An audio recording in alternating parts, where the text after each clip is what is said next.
School में भेजा, भले ही उसके लिए उन्हें कितने ही घंटे एक्स्ट्रा काम क्यों ना करना पड़ा हो। उन्होंने पक्का किया कि हमारे पास सबसे अच्छी किताबें हों, जबकि वे खुद शायद सबसे साधारण कपड़ों में रहते थे। ये सब क्यों? क्योंकि उनकी बस एक ही इच्छा थी कि हम सफल हों। और जब हम अपने पेरेंट्स के इस त्याग को समझते हैं तो ये हमें लड़ने के लिए बहुत बहुत पावरफुल क्यों देता है। लेकिन कभी-कभी यही क्यों हमें एक आम से जाल में फंसा भी सकता है। ये सोचना कि कोई और आएगा और हमारी जिंदगी बदल देगा। अगर कोई ये सोचकर बैठा है कि कोई चमत्कार होगा या कोई मसीहा आएगा, कोई इंसान आकर उसकी किस्मत बदल देगा, तो ये सबसे बड़ी गलतफहमी है। बदलाव कभी बाहर से नहीं आता, बदलाव हमेशा अंदर से शुरू होता है। और एक बहुत दिलचस्प बात देखिए, चाहे कोई स्टूडेंट सफल हो या असफल, उनके माँ बाप दोनों ही केस में हमेशा उनकी सफलता ही चाहते हैं। इसका मतलब क्या हुआ? इसका मतलब ये कि पेरेंट्स का सपोर्ट और उनकी दुआएं तो हमेशा हमारे साथ हैं, पर ये सफलता की गारंटी नहीं है। तो फिर वो आखिरी चीज क्या है जो फर्क डालती है? तो अगर हमारे माता पिता नहीं, हमारे दोस्त नहीं और हमारी किस्मत भी नहीं, तो फिर वो कौन है? कौन है जो सच में किसी की भी जिंदगी बदल सकता है? जवाब असल में हमारे बहुत करीब है। असली शक्ति का जो सोर्स है वो किसी बाहरी दुनिया में नहीं बल्कि हमारे ही अंदर है। ये है हमारी व्यक्तिगत जवाबदेही और खुद पर विश्वास करने की शक्ति। ये एक बहुत ही जबरदस्त विचार है। वो इकलौता इंसान जो हमारी कहानी को, हमारे फ्यूचर को फिर से लिख सकता है, वो कोई और नहीं बल्कि वो है जिसे हम हर सुबह शीशे में देखते हैं। मतलब साफ है, हमारी जिंदगी की लगाम हमारे ही हाथों में है। और इस गहरी मेहनत को, इस लगन को तप या तपस्या कहा जाता है। ये सुबह जल्दी उठकर पढ़ाई करना है जब बाकी दुनिया सो रही हो। ये वो घंटों की मेहनत है जो किसी को दिखाई नहीं देती। और यही वो आग है जो भाग्य को, हमारी डेस्टिनी को आकार देती है। तो आज इस बातचीत के बाद एक काम जरूर करना। आईने के सामने खड़े होकर खुद की आंखों में आंखें डालकर एक सवाल पूछना, मेरी जिंदगी का कंट्रोल असल में किसके हाथ में है? जवाब शायद आपको चौंका दे और शायद जगा भी दे। तो अब जब हम ये जान गए हैं कि शक्ति हमारे अंदर है, तो हमें उस दुश्मन को भी पहचानना होगा जो हमारे अंदर ही छिपा बैठा है। और वो है हमारा अपना चंचल मन। हमारा मन जानते हैं कैसा है? एक जंगली घोड़े की तरह, बिल्कुल बेकाबू। अगर इसे अनुशासन की, डिसिप्लिन की लगाम न दी जाए तो ये हमें कहीं भी भटका कर ले जा सकता है, सिवाय हमारी मंजिल के। और आज की दुनिया में इससे भटकाने वाली चीजें हर तरफ हैं। हमारा मोबाइल फोन, सोशल मीडिया पर बर्बाद होती रातें और उन हजारों चीजों की टेंशन लेना जो असल में मैटर ही नहीं करती, यही है हमारे आज के राक्षस। अंत में सब कुछ बस एक ही चीज पर आता है, हमारा कर्म। मतलब हमारा काम, हमारा एक्शन। हम अपनी एनर्जी, अपना टाइम कहाँ लगा रहे हैं? क्या हम देर रात तक जागकर अपना भविष्य बना रहे हैं या सिर्फ अपना कीमती वक्त बर्बाद कर रहे हैं? चॉइस हमारी है। तो इन सभी विचारों के साथ हम अब सबसे जरूरी हिस्से पर पहुंचते हैं, क्योंकि अब सिर्फ बात करने का नहीं बल्कि कुछ करने का समय है। अतीत वो एक भारी बोझ की तरह हो सकता है। हम इसे अपने कंधों पर रखकर भविष्य की दौड़ नहीं जीत सकते। तो जो हो गया सो हो गया, उसे वहीं छोड़ दीजिए जहां वो है, पीछे। हमारा भविष्य जानते हैं कैसा है? एक खाली कैनवस की तरह है, एकदम साफ, और ब्रश हमारे हाथ में है। हम इसी पल से, आज से अपनी जिंदगी की सबसे बेहतरीन तस्वीर बनाना शुरू कर सकते हैं। T=0। T=0। इसका मतलब क्या है? इसका मतलब है टाइम जीरो। आज, अभी, इसी पल अपनी जिंदगी की घड़ी को रीसेट कर दीजिए। हमारी नई कहानी यहीं से, इसी क्षण से शुरू होती है। आईने में जो इंसान है वो बदलने के लिए पूरी तरह से तैयार है। अब सवाल सिर्फ एक बचता है, क्या आप हैं? नमस्कार। आज हम सब मिलकर एक बहुत ही पुरानी और कह सकते हैं शक्तिशाली कहानी की गहराइयों में उतरने वाले हैं। एक ऐसी कहानी जो विश्वास, त्याग और बलिदान की एक अनोखी मिसाल है। जी हाँ, हम बात कर रहे हैं पूजनीय देवता खाटू श्याम जी की। पर खाटू श्याम जी की कहानी में एक ऐसा पहलू है जो बहुतों को सोचने पर मजबूर कर देता है।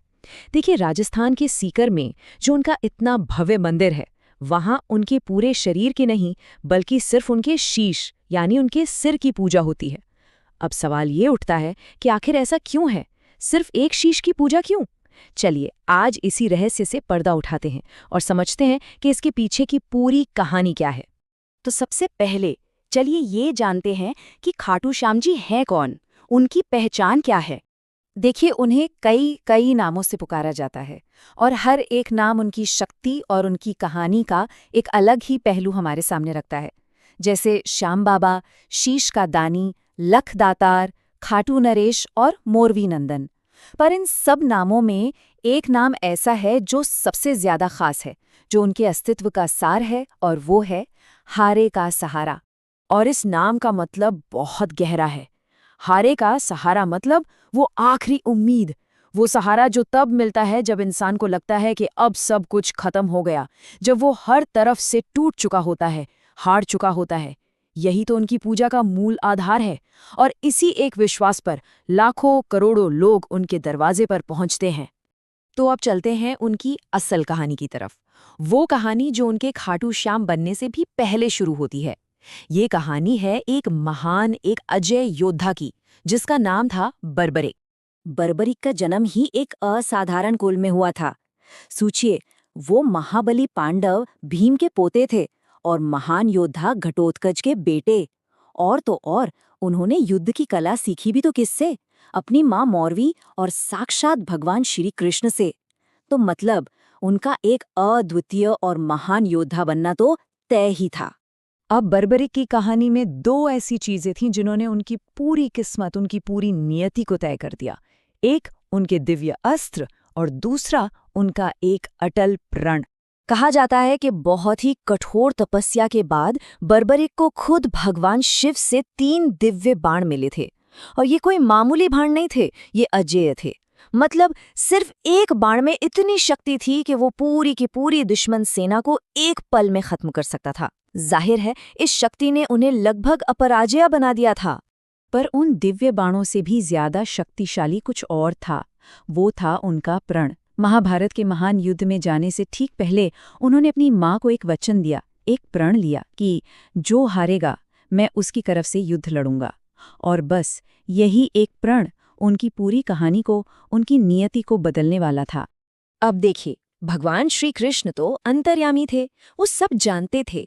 वो ये भी समझ गए थे कि बर्बरिक का ये प्रण महाभारत के युद्ध का पूरा नतीजा ही पलट कर रख सकता है। इसीलिए उन्होंने खुद इसमें हस्तक्षेप करने का फैसला किया। तो हुआ यूं कि जब बर्बरिक युद्ध के मैदान की तरफ बढ़ रहे थे तो रास्ते में उन्हें एक साधारण ब्राह्मण मिले। असल में ये कोई और नहीं बल्कि वेश बदले हुए खुद श्री कृष्ण थे। उन्होंने बर्बरिक को रोका और एक तरह से उनकी शक्ति पर शक करते हुए पूछा कि भाई तुम सिर्फ इन 3 बाणों से इतना बड़ा युद्ध कैसे लड़ोगे? बर्बरिक की असली ताकत को परखने के लिए ब्राह्मण बने कृष्ण ने उन्हें चुनौती दे दी। उन्होंने पास में ही एक पीपल के पेड़ की तरफ इशारा किया और कहा, अगर तुम इतने ही शक्तिशाली हो तो एक ही बाण से इस पेड़ के सारे पत्ते भेद कर दिखाओ। बर्बरिक ने अपने इष्ट देव को याद किया और बाण चला दिया। और क्या हुआ? एक ही पल में उस एक बाण ने पेड़ पर लगे एक एक पत्ते को भेद दिया। और यहीं से कहानी अपने सबसे भावुक, सबसे मार्मिक मोड़ पर पहुंचती है।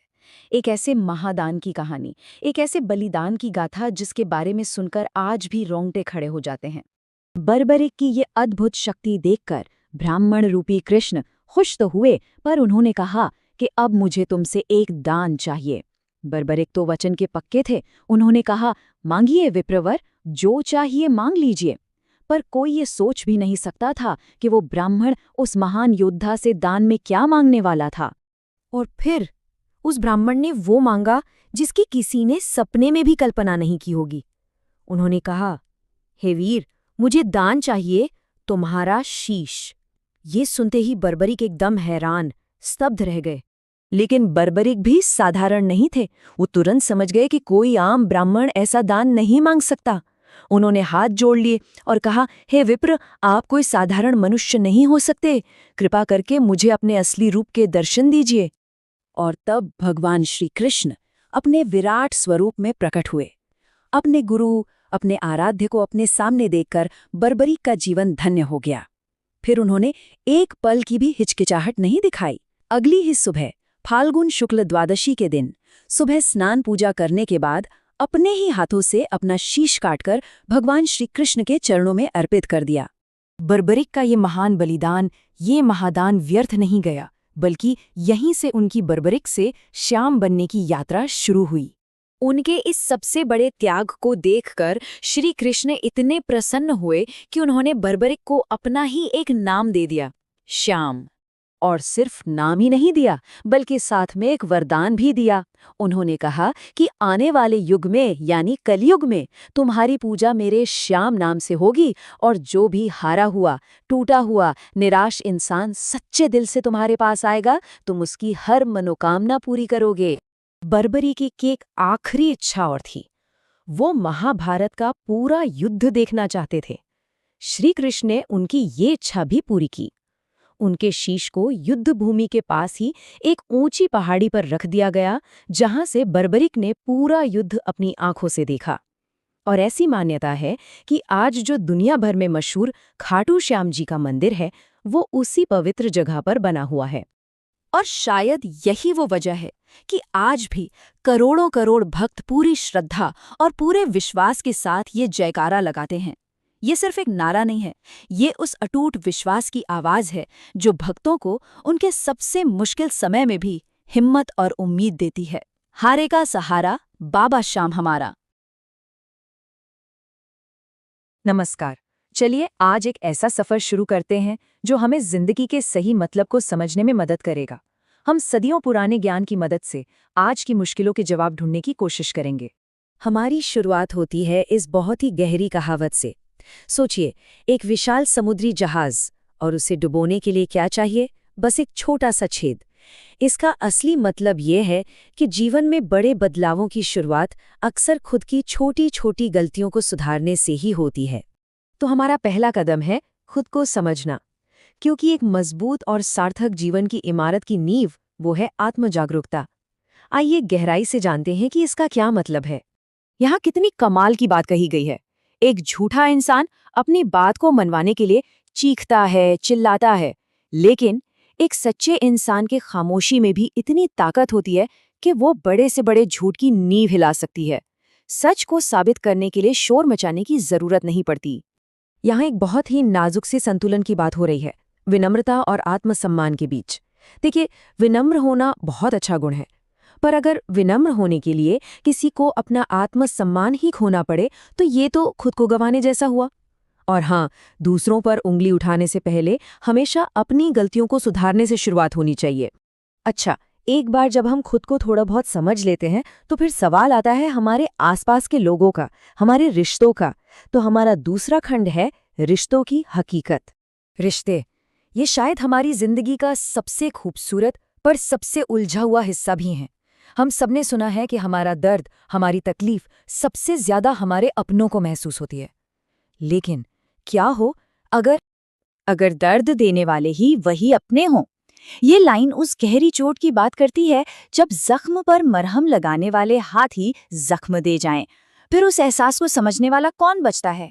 तो फिर सवाल उठता है कि सच्चा रिश्ता है क्या?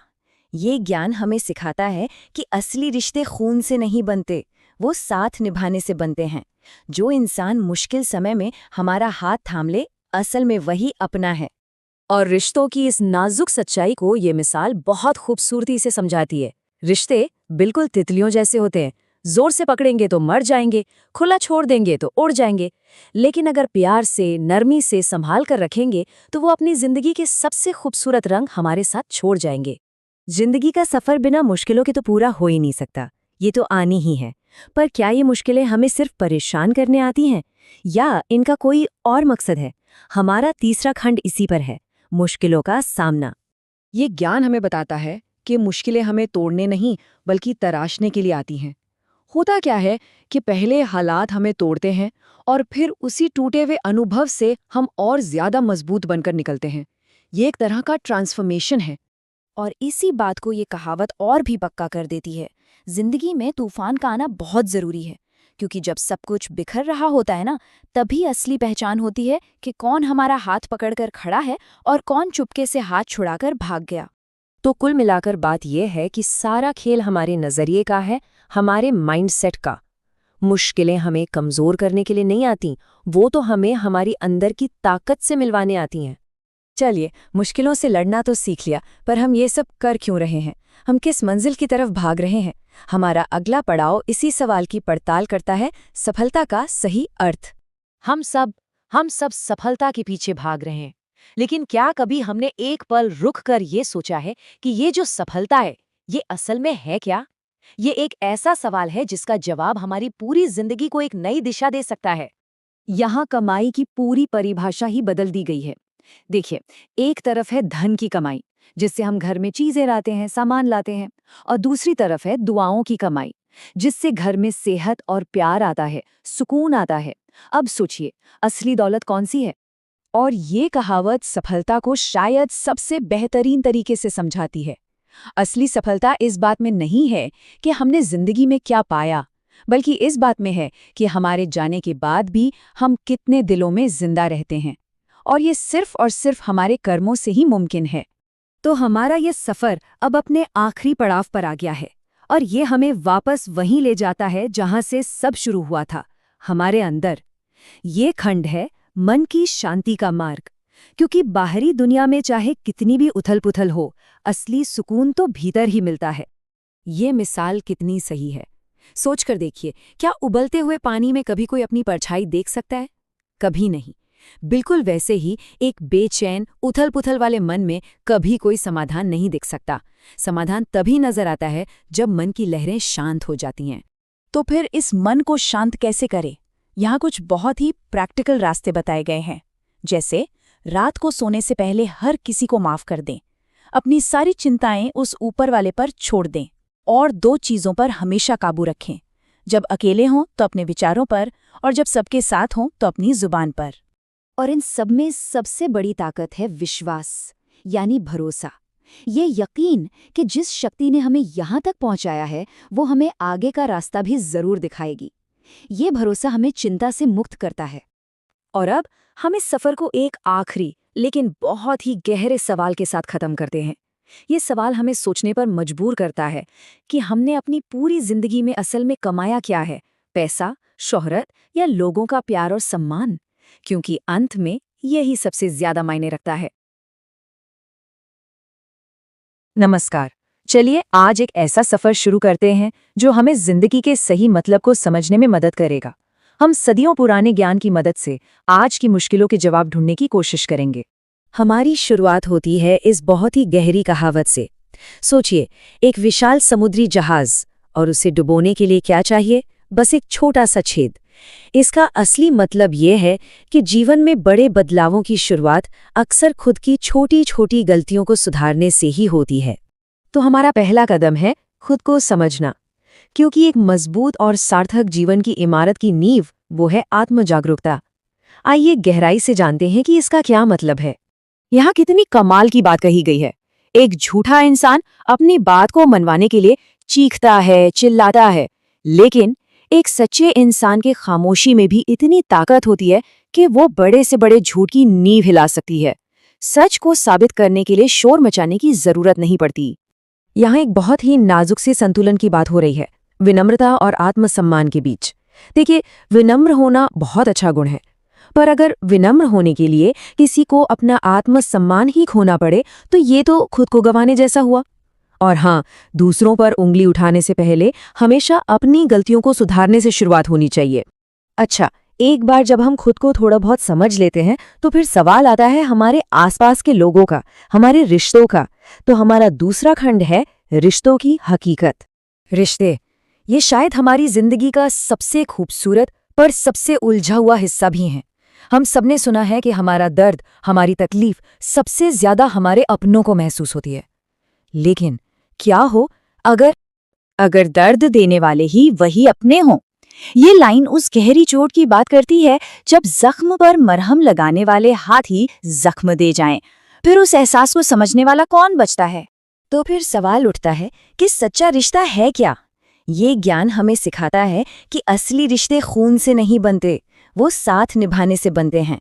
जो इंसान मुश्किल समय में हमारा हाथ थाम ले, असल में वही अपना है। और रिश्तों की इस नाजुक सच्चाई को ये मिसाल बहुत खूबसूरती से समझाती है। रिश्ते बिल्कुल तितलियों जैसे होते हैं, जोर से पकड़ेंगे तो मर जाएंगे, खुला छोड़ देंगे तो उड़ जाएंगे। लेकिन अगर प्यार से, नरमी से संभाल कर रखेंगे तो वो अपनी जिंदगी के सबसे खूबसूरत रंग हमारे साथ छोड़ जाएंगे। जिंदगी का सफर बिना मुश्किलों के तो पूरा हो ही नहीं सकता, ये तो आनी ही है। पर क्या ये मुश्किलें हमें सिर्फ परेशान करने आती हैं या इनका कोई और मकसद है? हमारा तीसरा खंड इसी पर है, मुश्किलों का सामना। ये ज्ञान हमें बताता है कि मुश्किलें हमें तोड़ने नहीं बल्कि तराशने के लिए आती हैं। होता क्या है कि पहले हालात हमें तोड़ते हैं और फिर उसी टूटे हुए अनुभव से हम और ज्यादा मजबूत बनकर निकलते हैं। ये एक तरह का ट्रांसफॉर्मेशन है। और इसी बात को ये कहावत और भी पक्का कर देती है, जिंदगी में तूफान का आना बहुत जरूरी है, क्योंकि जब सब कुछ बिखर रहा होता है ना, तभी असली पहचान होती है कि कौन हमारा हाथ पकड़कर खड़ा है और कौन चुपके से हाथ छुड़ाकर भाग गया।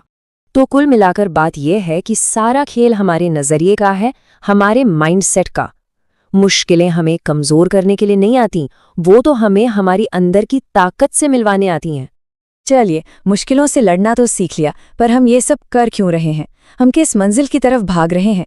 हमारा अगला पड़ाव इसी सवाल की पड़ताल करता है, सफलता का सही अर्थ।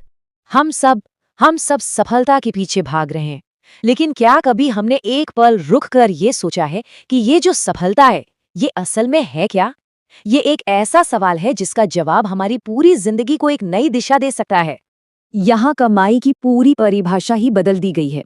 देखिए, एक तरफ है धन की कमाई, जिससे हम घर में चीजें लाते हैं, सामान लाते हैं, और दूसरी तरफ है दुआओं की कमाई, जिससे घर में सेहत और प्यार आता है, सुकून आता है। अब सोचिए, असली दौलत कौन सी है? और ये कहावत सफलता को शायद सबसे बेहतरीन तरीके से समझाती है। असली सफलता इस बात में नहीं है कि हमने जिंदगी में क्या पाया, बल्कि इस बात में है कि हमारे जाने के बाद भी हम कितने दिलों में जिंदा रहते हैं। और ये सिर्फ और सिर्फ हमारे कर्मों से ही मुमकिन है। तो हमारा ये सफर अब अपने आखिरी पड़ाव पर आ गया है, और ये हमें वापस वहीं ले जाता है जहां से सब शुरू हुआ था, हमारे अंदर। ये खंड है मन की शांति का मार्ग, क्योंकि बाहरी दुनिया में चाहे कितनी भी उथल-पुथल हो, असली सुकून तो भीतर ही मिलता है। ये मिसाल कितनी सही है, सोचकर देखिए। क्या उबलते हुए पानी में कभी कोई अपनी परछाई देख सकता है? कभी नहीं। बिल्कुल वैसे ही एक बेचैन, उथल-पुथल वाले मन में कभी कोई समाधान नहीं दिख सकता। समाधान तभी नजर आता है जब मन की लहरें शांत हो जाती हैं। तो फिर इस मन को शांत कैसे करें? यहाँ कुछ बहुत ही प्रैक्टिकल रास्ते बताए गए हैं। जैसे, रात को सोने से पहले हर किसी को माफ कर दें, अपनी सारी चिंताएं उस ऊपर वाले पर छोड़ दें, और 2 चीजों पर हमेशा काबू रखें। जब अकेले हों तो अपने विचारों पर, और जब सबके साथ हों तो अपनी जुबान पर। और इन सब में सबसे बड़ी ताकत है विश्वास, यानी भरोसा। ये यकीन कि जिस शक्ति ने हमें यहाँ तक पहुँचाया है, वो हमें आगे का रास्ता भी जरूर दिखाएगी। ये भरोसा हमें चिंता से मुक्त करता है। और अब हम इस सफर को एक आखिरी लेकिन बहुत ही गहरे सवाल के साथ खत्म करते हैं। ये सवाल हमें सोचने पर मजबूर करता है कि हमने अपनी पूरी जिंदगी में असल में कमाया क्या है, पैसा, शोहरत या लोगों का प्यार और सम्मान? क्योंकि अंत में यही सबसे ज्यादा मायने रखता है। कुरुक्षेत्र का मैदान, मतलब 2 सेनाएं आमने सामने हैं और ठीक बीच में खड़ा है अर्जुन का रथ। लेकिन अर्जुन के हाथ में जो गांडीव धनुष है वो कांप रहा है, फिसल रहा है, क्योंकि सामने कोई अनजान दुश्मन तो है नहीं। सामने हैं उसके अपने लोग, भीष्म पितामह, गुरु द्रोण, उसके भाई। तो ये सिर्फ एक युद्ध का मैदान नहीं है, ये उसके लिए एक पारिवारिक संकट का केंद्र बन गया है। वो कृष्ण से कहते हैं, मैं ये युद्ध नहीं कर सकता। अपने ही लोगों को मारकर राज करने से तो अच्छा है मैं भिक्षा मांगकर जी लूं। मुझे रास्ता दिखाइए। आज हमारे पास जो स्रोत हैं वो अर्जुन की इसी मानसिक उथल-पुथल और कृष्ण के दिए गए जवाबों पर ही केंद्रित हैं। तो आज हम इसी संवाद की गहराइयों में उतरने वाले हैं। और ये समझना बहुत जरूरी है कि अर्जुन का जो संकट है वो कोई हजारों साल पुराना या अनोखा संकट नहीं है। यह हर उस इंसान का संकट है जो जीवन में कभी ना कभी, मतलब धर्म और भावनाओं के बीच या कर्तव्य और व्यक्तिगत रिश्तों के बीच फंस जाता है। तो कृष्ण का जवाब सिर्फ अर्जुन के लिए नहीं था। ये एक तरह का, आप कह सकती हैं, एक साइकोलॉजिकल फ्रेमवर्क है जो आज भी उतना ही रेलेवेंट है। आज की हमारी चर्चा का मकसद भी यही है, ये देखना कि ये प्राचीन ज्ञान आधुनिक जीवन की उलझनों को सुलझाने में हमारी मदद कैसे कर सकता है। हम सिर्फ क्या कहा गया पर नहीं, बल्कि क्यों कहा गया और इसका आज क्या मतलब है, इस पर ध्यान देंगे। तो चलिए यहीं से शुरू करते हैं। जब अर्जुन पूरी तरह से टूट चुका है, तो कृष्ण उसे कोई सांत्वना नहीं देते या युद्ध से पीछे हटने की सलाह भी नहीं देते। वो सीधे एक बहुत ही गहरे दार्शनिक विचार पर आते हैं, आत्मा की अमरता। वो कहते हैं, जिस प्रकार मनुष्य पुराने वस्त्रों को त्याग कर नए वस्त्र धारण करता है, उसी प्रकार आत्मा पुराने शरीर को त्याग कर नया शरीर धारण करती है। मैं सच कहूं तो अगर कोई इंसान इतने गहरे दुख में हो, तो उसे यह फिलोसॉफिकल बात सुनकर कैसा महसूस होगा? कैसे इसका दुख कम हो जाएगा? ये बहुत ही वाजिब सवाल है, और यही तो गीता की सबसे फैसिनेट करने वाली बात है। कृष्ण यहाँ सिंपैथी नहीं दे रहे हैं, वो पर्सपेक्टिव दे रहे हैं। वो अर्जुन की समस्या का स्तर ही बदल रही हैं। अर्जुन का दुख शरीर के स्तर पर है, रिश्तों के स्तर पर है। वो सोच रहा है, मैं अपने दादा को कैसे मारूंगा। कृष्ण उस सोच को उठाकर आत्मा के स्तर पर ले जाते हैं। वो कह रहे हैं, अर्जुन, तुम जिसे मैं और मेरा समझ रहे हो, वो तुम्हारी असली पहचान है ही नहीं। अच्छा, तुम्हारी असली पहचान वो आत्मा है जो न जन्म लेती है न मरती है। ये पहली चोट है अर्जुन के मोह पर, उसकी अटैचमेंट पर। वो अर्जुन को उसके तात्कालिक भावनात्मक जाल से बाहर निकालकर एक बड़ी सच्चाई दिखा रहे हैं। मतलब ये कि पहले समस्या को उसके सही कॉन्टेक्स्ट में रखो, पर फिर भी अर्जुन को तो लड़ना ही पड़ेगा, शरीर तो नष्ट होंगे ही। तो यहीं पर धर्म का विचार आता है ना? कृष्ण से याद दिलाते हैं कि वो एक क्षत्रिय है। बिल्कुल, और यहाँ धर्म का मतलब रिलीजन या मजहब नहीं है। ये एक बहुत गहरा शब्द है। इसका सही मतलब है कर्तव्य या किसी का वास्तविक स्वभाव। कृष्ण कह रहे हैं कि एक क्षत्रिय होने के नाते तुम्हारा स्वधर्म है अन्याय के खिलाफ लड़ना। तुम्हारा व्यक्तिगत शोक, तुम्हारा मोह, वो तुम्हारे सामाजिक और कह सकते हैं ब्रह्मांडीय कर्तव्य के आड़े आ रहा है। ये लड़ाई तुम्हारी व्यक्तिगत लड़ाई नहीं है, ये धर्म और अधर्म के बीच की लड़ाई है। अच्छा, अगर तुम अपने व्यक्तिगत मोह की वजह से पीछे हट गए, तो तुम अपने स्वधर्म से गिर जाओगे और इतिहास तुम्हें कायर कहेगा। ये एक तरह से उसे उसकी बिगर पर्पस याद दिलाना है। ये दिलचस्प है। तो पहले अपनी असली पहचान यानी आत्मा को समझो, फिर अपने असली कर्तव्य मतलब धर्म को पहचानो। लेकिन इन दोनों के बीच में एक बहुत बड़ी बाधा है, और वो है हमारा मन। कृष्ण आत्मा और मन के बीच जो फर्क बताते हैं, उसने मुझे हमेशा सोचने पर मजबूर किया है। हाँ, और यही गीता का मनोवैज्ञानिक कोर है। कृष्ण समझाते हैं कि सुख दुख, मान अपमान, सर्दी गर्मी का अनुभव आत्मा को नहीं होता। ये सब मन के खेल हैं। हमारे स्रोतों में जो रथ का रूपक है, वो इसे बेहतरीन तरीके से समझाता है। ये शरीर एक रथ है, आत्मा इस रथ की मालिक है जो पीछे बैठी है, और इंद्रियां, हमारे सेंसेस, इस रथ के घोड़े हैं जो बाहर की दुनिया की तरफ भाग रहे हैं। तो फिर इस रथ का सारथी यानी चैरियटियर कौन है? वो है हमारा मन, और लगाम बुद्धि। बिल्कुल, लगाम है हमारी बुद्धि, हमारा इंटेलेक्ट। कृष्ण कहते हैं कि अर्जुन की समस्या ये है कि उसका सारथी यानी मन पूरी तरह से घबरा गया है और उसने लगाम यानी बुद्धि छोड़ दी है। इसलिए इंद्रियों रूपी घोड़े जहां चाह रहे हैं रथ को भटकाकर ले जा रहे हैं, शोक की तरफ, भय की तरफ, दुविधा की तरफ। जब इंसान जवान होता है तो यही मन कहता है मैं सब कुछ कर सकता हूँ, और जब शरीर बूढ़ा होता है तो यही मन रोता है मैं लाचार हूँ, मुझे बचाओ। आत्मा तो सिर्फ एक साक्षी है, वो इन सब से परे है। ये तो ऐसा हुआ जैसे मेरी कंप्यूटर में 100 टैब्स खुले हों और हर टैब से अलग अलग आवाज आ रही हो। फोकस करना नामुमकिन है। तो कृष्ण का सुझाव क्या है? इस मन को, इस सारथी को काबू में कैसे लाया जाए? देखिए, कृष्ण मानते हैं कि ये मुश्किल है। वो खुद कहते हैं, हे अर्जुन, चंचल मन को वश में करना वायु को रोकने जितना ही कठिन है। लेकिन वो तुरंत इसका समाधान भी देते हैं, अभ्यास और वैराग्य। अभ्यास मतलब कांस्टेंट प्रैक्टिस, जैसे ध्यान के माध्यम से मन को एक जगह टिकाने की कोशिश करना। और वैराग्य मतलब डिटैचमेंट, यानी ये समझना कि बाहरी दुनिया की चीजें तुम्हें स्थायी खुशी नहीं दे सकती। धीरे धीरे अभ्यास से बुद्धि रूपी लगाम मजबूत होती है और मन रूपी सारथी तुम्हारे नियंत्रण में आ जाता है। और फिर जिसने मन को जीत लिया उसके लिए मन सबसे अच्छा दोस्त है, और जो मन से हार गया उसके लिए मन से बड़ा कोई दुश्मन नहीं। ठीक है, तो अगर पहला कदम अपने मन को साधना है तो इसका बाहरी दुनिया में हमारे काम पर, हमारे एक्शन पर क्या असर पड़ता है? यहीं पर गीता का वो सबसे मशहूर उपदेश आता है जिसके बारे में सबने सुना है, कर्म का सिद्धांत। कर्म करो, फल की चिंता मत करो। लेकिन ये सुनने में जितना आसान लगता है, करने में उतना ही मुश्किल है। अगर मैं किसी प्रमोशन के लिए दिन रात मेहनत कर रहा हूं तो मैं उसके नतीजे की चिंता कैसे ना करूं? ये तो इंसान के स्वभाव के खिलाफ लगता है। आपने बिल्कुल सही नस पकड़ी है। वाह। और यहीं पर सबसे बड़ी गलतफहमी होती है। कृष्ण इनडिफरेंस या लापरवाही की बात नहीं कर रहे हैं। वो ये नहीं कह रहे हैं कि तुम्हें अपने लक्ष्य की परवाह नहीं करनी चाहिए। वो कह रहे हैं कि तुम्हारा अधिकार सिर्फ कर्म करने पर है, उसके फल पर नहीं। फल पर नहीं। हाँ, फल कई चीजों पर निर्भर करता है जिन्हें तुम कंट्रोल नहीं कर सकते। इनसाइट ये है कि फल की चिंता यानी anxiety about the future result ही हमारे तनाव, डर और खराब परफॉर्मेंस का सबसे बड़ा कारण है।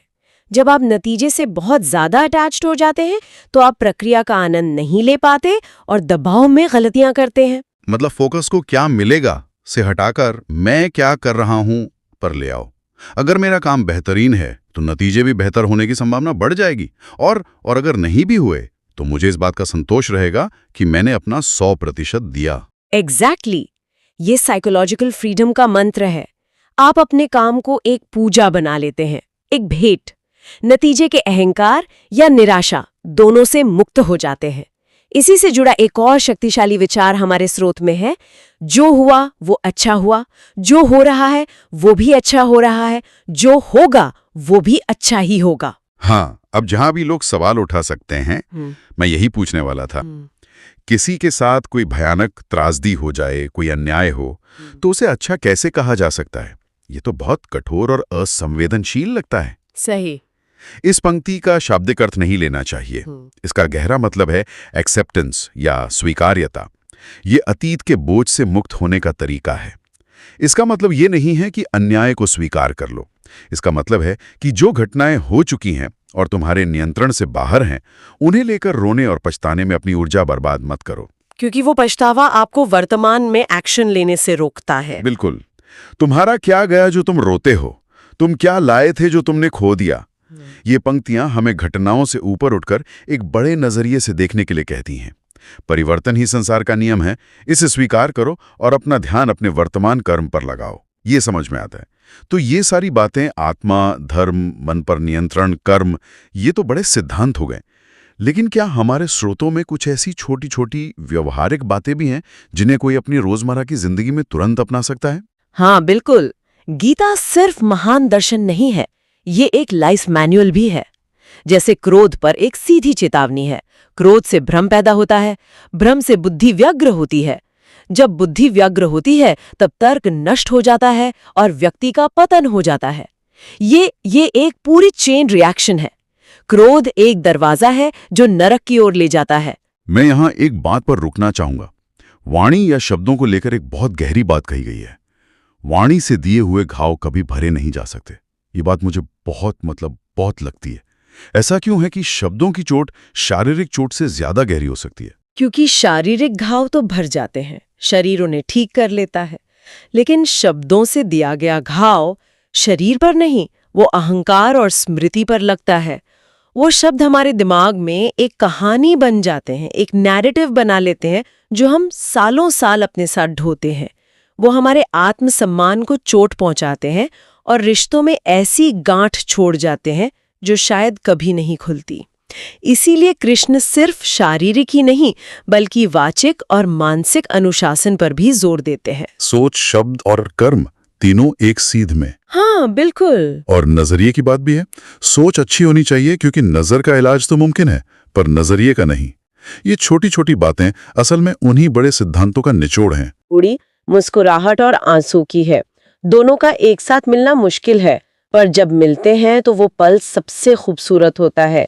ये हमें सिखाता है कि जीवन में सुख और दुख एक ही सिक्के के दो पहलू हैं।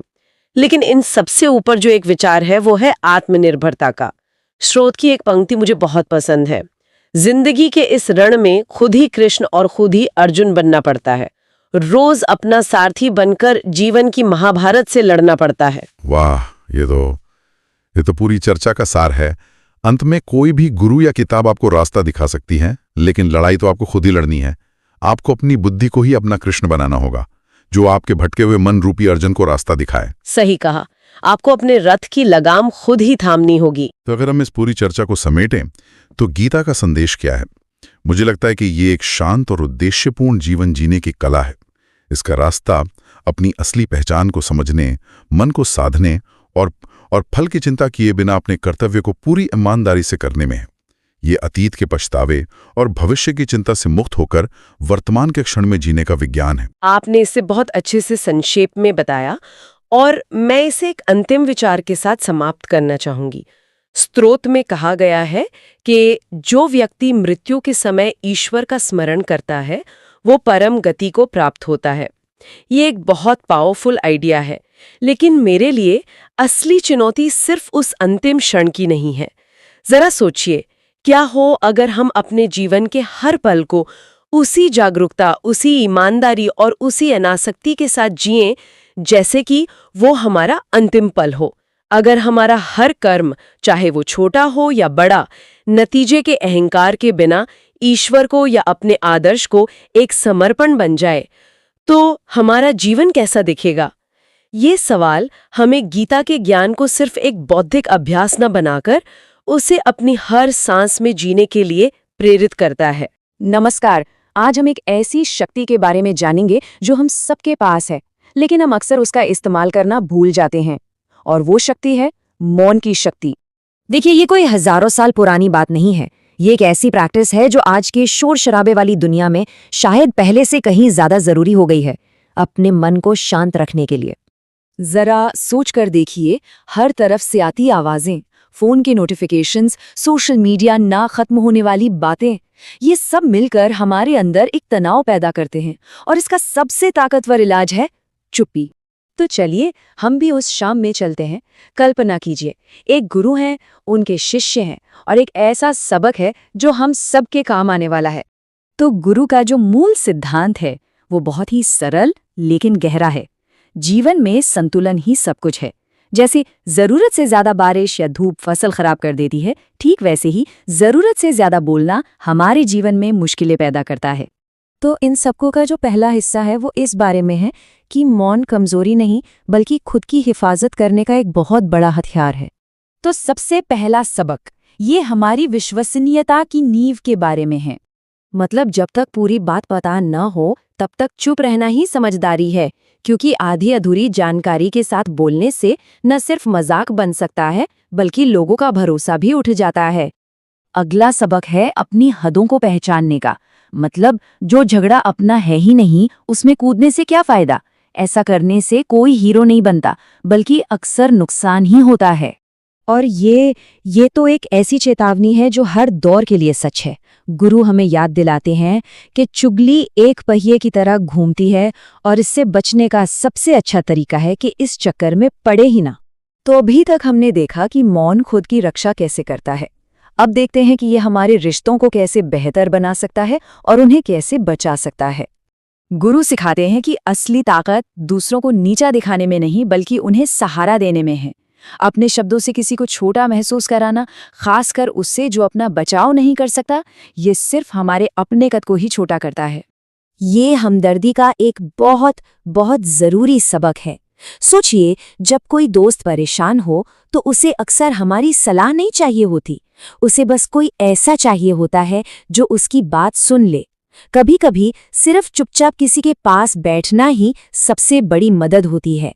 और अब आते हैं आखिरी और शायद सबसे गहरे सबकों पर कि कैसे मौन हमारी अपनी भावनाओं को, हमारी अंदरूनी दुनिया को काबू में रखने में मदद करता है।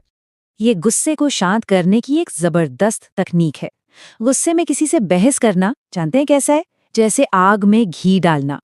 वहीं दूसरी तरफ जब हम चुप रहते हैं तो उस आग को जलने के लिए और ईंधन नहीं मिलता और समझदारी को वापस आने का मौका मिल जाता है।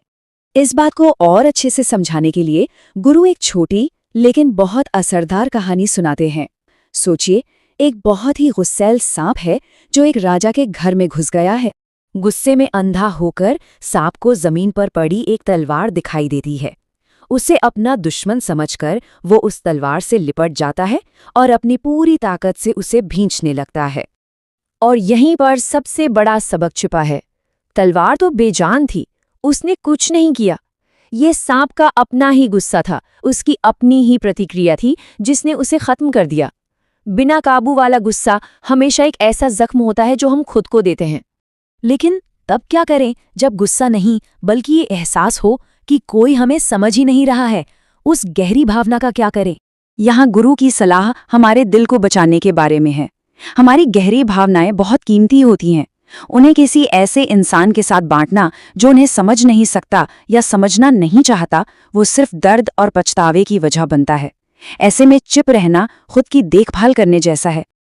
तो इन सभी सबकों को मिलाकर देखें तो मौन के फायदे बिल्कुल साफ और असल हैं। इसे अपनाने से मन शांत होता है, रिश्ते मजबूत होते हैं और हम एक बेहतर इंसान बनते हैं। और गुरु अपनी बात इस एक जबरदस्त वादे के साथ खत्म करते हैं। ये ज्ञान सिर्फ सुनने के लिए नहीं बल्कि अपनी जिंदगी में उतारने के लिए है, और जो ऐसा करते हैं उनके लिए ये सच में एक वरदान साबित हो सकता है। तो ये विश्लेषण हमें गुरु की आखिरी चुनौती पर लाके छोड़ता है। जरा सोचिए, आने वाले दिन में बोलने में नहीं बल्कि चुप रहने में असली ताकत कहाँ मिलेगी? कभी कभी ऐसा लगता है ना कि मोटिवेशन कहीं खो गया है, या फिर ये जो ध्यान भटकता रहता है वो हमें अपनी मंजिल तक पहुंचने ही नहीं दे रहा। तो चलिए आज इसी का हल ढूंढते हैं एक बहुत ही पावरफुल सोच के जरिए। देखिए, ये बात सुनने में शायद थोड़ी सीधी लगे, हो सकता है थोड़ी कठोर भी लगे, लेकिन इसमें एक बहुत गहरी सच्चाई छिपी है। हमारी शुरुआत हमारे हाथ में नहीं थी, बिल्कुल नहीं थी, लेकिन हमारा अंत कैसा होगा ये पूरी तरह से हमारी अपनी जिम्मेदारी है, और यही सोच इस पूरी बातचीत का आप कह सकते हैं आधार है। तो जब हम कहते हैं कि हमें सफलता के लिए लड़ना है, तो वो आग, वो जुनून आखिर आता कहाँ से है?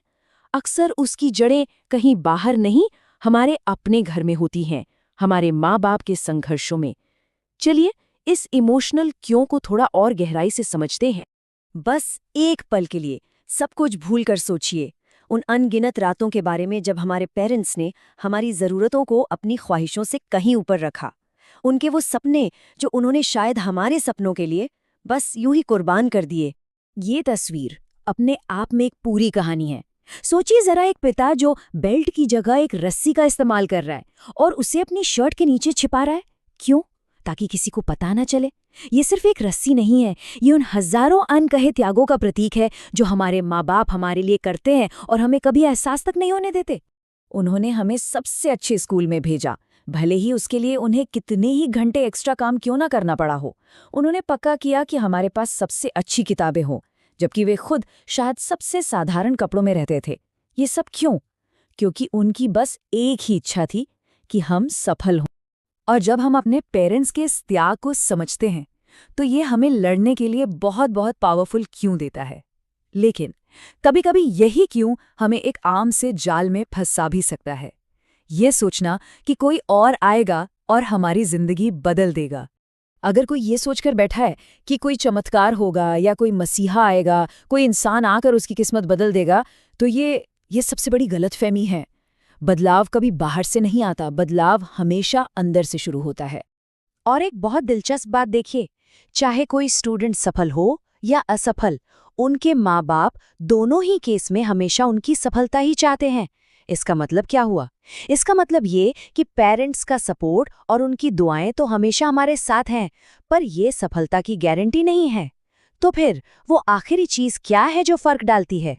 तो अगर हमारे माता पिता नहीं, हमारे दोस्त नहीं और हमारी किस्मत भी नहीं, तो फिर वो कौन है? कौन है जो सच में किसी की भी जिंदगी बदल सकता है? जवाब असल में हमारे बहुत करीब है। असली शक्ति का जो सोर्स है वो किसी बाहरी दुनिया में नहीं बल्कि हमारे ही अंदर है। ये है हमारी व्यक्तिगत जवाबदेही और खुद पर विश्वास करने की शक्ति। ये एक बहुत ही जबरदस्त विचार है। वो इकलौता इंसान जो हमारी कहानी को, हमारे फ्यूचर को फिर से लिख सकता है, वो कोई और नहीं बल्कि वो है जिसे हम हर सुबह शीशे में देखते हैं। मतलब साफ है, हमारी जिंदगी की लगाम हमारे ही हाथों में है। और इस गहरी मेहनत को, इस लगन को तप या तपस्या कहा जाता है। ये सुबह जल्दी उठकर पढ़ाई करना है जब बाकी दुनिया सो रही हो। ये वो घंटों की मेहनत है जो किसी को दिखाई नहीं देती।